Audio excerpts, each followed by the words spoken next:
Today, I want to talk about the moon. Okay. Um, the moon is a frequency suppression system.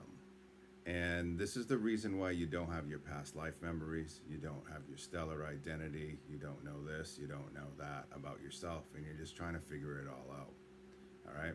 So let's get right into it. What if the moon isn't what we think it is? What if it's not just a dead rock orbiting Earth, but a sophisticated and artificial structure designed to manipulate human perception? The moon was never a natural part of Earth's system. It was brought here as a biosphere ship following the cataclysmic destruction of Tiamat, a once inhabitable planet that existed between Mars and Jupiter. After that interstellar war, a powerful off world group placed the moon in orbit to stabilize Earth physically, but more importantly, to energetically manipulate it. And what do you think this off world group, who do you think it was? Federation? The moon emits a constant stream of electromagnetic frequencies that serve as a kind of broadcast system, a lunar matrix. This system projects a false 3D overlay onto what is actually a native 5D planet. And in fact, the Earth is still in 5D, but it's our perception that needs to change in order to be able to manifest that reality back into the collective consciousness. Okay? In simpler terms, we are perceiving a limited, filtered version of reality because we're being beamed into it. The matrix is not just a metaphor, it's a literal construct. The moon operates through resonant interference, manipulating Earth's natural frequency, the Schumann resonance, and placing it with a synthetic signal designed to hold consciousness in a narrow vibrational bandwidth. This low frequency band distorts our senses of time, limits our awareness, and severs our connection to the higher density realms we came from. Now, let me get into this for a second. This is exactly my point.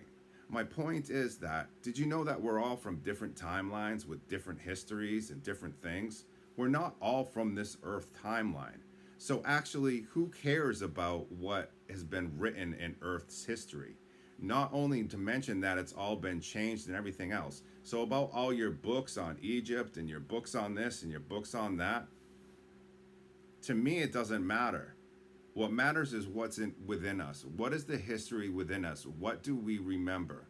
Because if we can come together and remember all of our past histories and all the timelines that we've known each other, okay? And so what if none of it lines up with, this disclosures information or that disclosures information? If we can all if we can just all remember who we are, what our stellar identities are, and what we've done in the past, and we can come together and get it out on the table, then we can unite. And then we can manifest a greater reality for Earth. And then we can ascend to 5D, in our minds. Because that's really where it needs to happen. The ascension needs to happen in our minds. We need to have a 5D mentality. We don't want to be stuck in a 3D mentality. Okay? So let's see where I ended up. Limits our awareness and severs our connection to the higher density realms we came from. This is why most people can't remember their past lives. They can't access their soul records and have no idea of their off-world stellar lineage. Our stellar identities, the memories of who we were before we incarnated on Earth, are kept behind a dense vibratory veil, constantly reinforced by the moon's broadcast. The Van Allen belts act as an energetic barrier further containing the human experience within the artificial framework, preventing souls from accessing true multidimensional awareness. And you may have heard me say this before, but even though the moon is broadcasting these low frequencies to suppress your memories and everything else, doesn't mean you need to let it. This is a purely mental war between you and these 5G frequencies, these Wi-Fi frequencies, these suppressant frequencies over there, the suppression frequencies here and there. Okay? This is a mental war. It's all mental. And it goes deeper. This system doesn't just suppress memory, it shapes perception. The moon, as a holographic transmitter, works in coordination with the human collective subconscious, which unknowingly co creates the illusion. The result is a simulated version of Earth, a projected reality where everything seems physical, linear, and limited. In this simulation, the soul's vastness is compressed into a body, and consciousness is looped in karmic cycles under the illusion of growth and learning.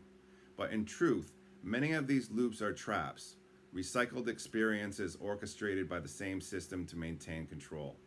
The afterlife recycling mechanism, often described as going to the light, may be yet another extension of this construct, pulling souls back into incarnation without full memory or choice.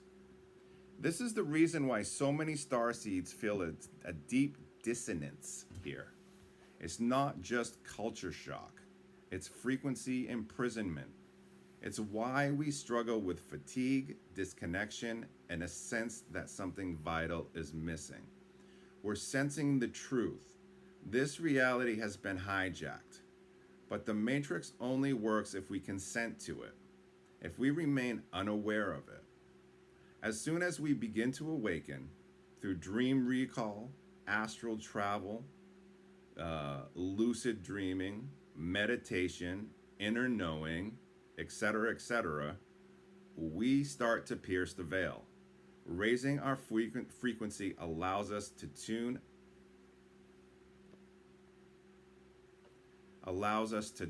out the imposed signal and begin to remember who we really are. Our memories return in fragments, visions, feelings, dreams, deja vu, and with them comes empowerment. We begin to recognize this life as part of a much larger cosmic journey, one that spans stars, lifetimes, and dimensions. Okay, stay tuned for part 2. I'm going to end this one right here. Thank you for watching.